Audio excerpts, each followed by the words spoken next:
I heard a lot of noise, people yelling and whatever, so I looked out the window and saw the fires up at the end of the street, up at the corner. So decided something interesting was happening, so grabbed a camera and started to shoot. And just shot whatever seemed interesting.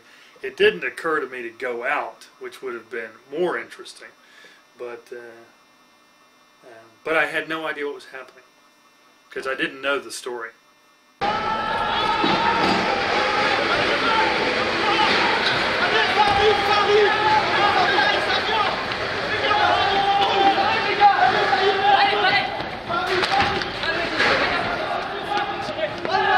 They started running down the street, yelling with their bats, but because I was filming them, I couldn't see what they were chasing.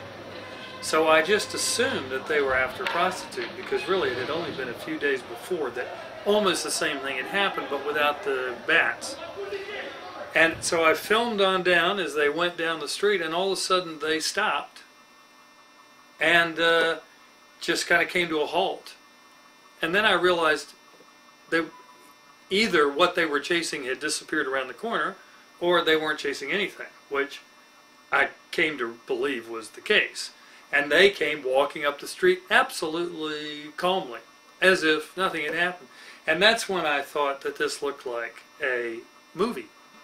That somebody had called action, charge, they had run down the street yelling, and then somebody had called cut, and let's do it again, and they came walking back up.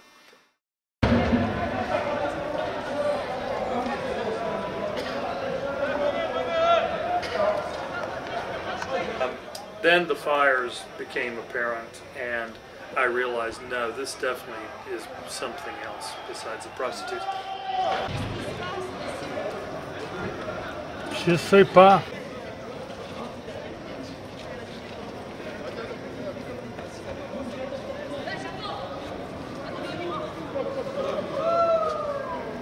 Oh shit. Whoa.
Yeah, you know, there's a funny story there because, for one thing, it was a bottle of alcohol, cleaning alcohol, and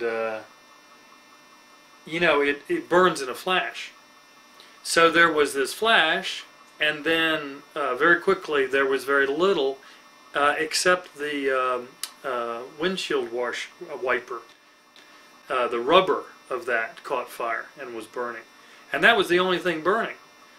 And what I didn't realize, and the next time somebody burns a car in front of my house, I'll know. If I'd gone out right then with a glass of water, I could have put out the fire.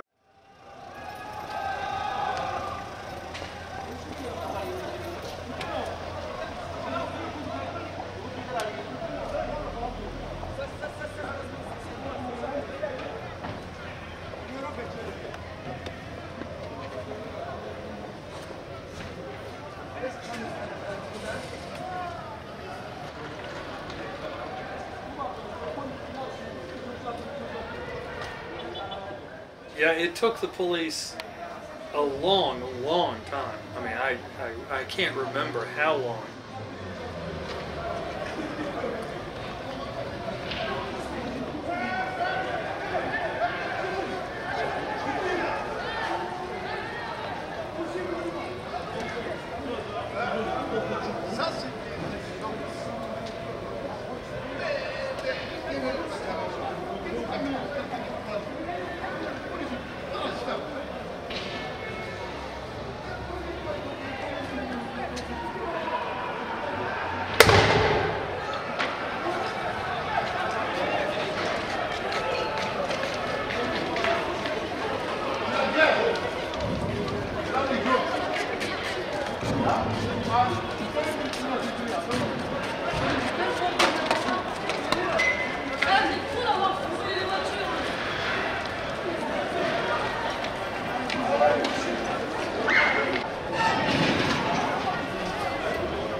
kids were throwing stuff at the cops who were up Rue Lyon. But the cops made no move until, in fact, they made no move until the kids left.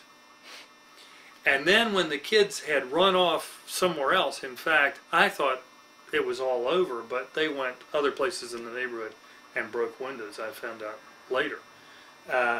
But when they were gone, and there really wasn't anything to do, then suddenly here came this phalanx of police in the full armor and marching very tightly. And they came down the street being ordered constantly to stay tight, you know, stay grouped, as if they were in some kind of serious threat. There was absolutely not a person on the street. And I looked way up the street, absolutely empty. So, yeah, they were also in search of something to chase, right?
Well, I think you saw the owner of this car come out. I think we were out on the street at the same time. Yeah. And, you know, he was just a poor African guy that lived in the neighborhood, and he lost his car. I mean, you know, they didn't go across the other side of the Boulevard Barbès, right? Mm-hmm. Yeah, where the wages are considerably higher. Yeah. So, yes. Yeah. Mm-hmm. And that's for reasons that are hard to figure out, except a kind of pure laziness, right? It's too far away to go get the rich people, you know. I don't know. But also I think, I mean in the States anyway, if the poor people did decide that the real target was the rich, the police would just shoot them, you know. As long as they're burning their own neighborhoods, the police pull back and wait for reinforcements. But if they started to leave their own neighborhoods, then they'd just be shot. That's for sure. I don't think any question.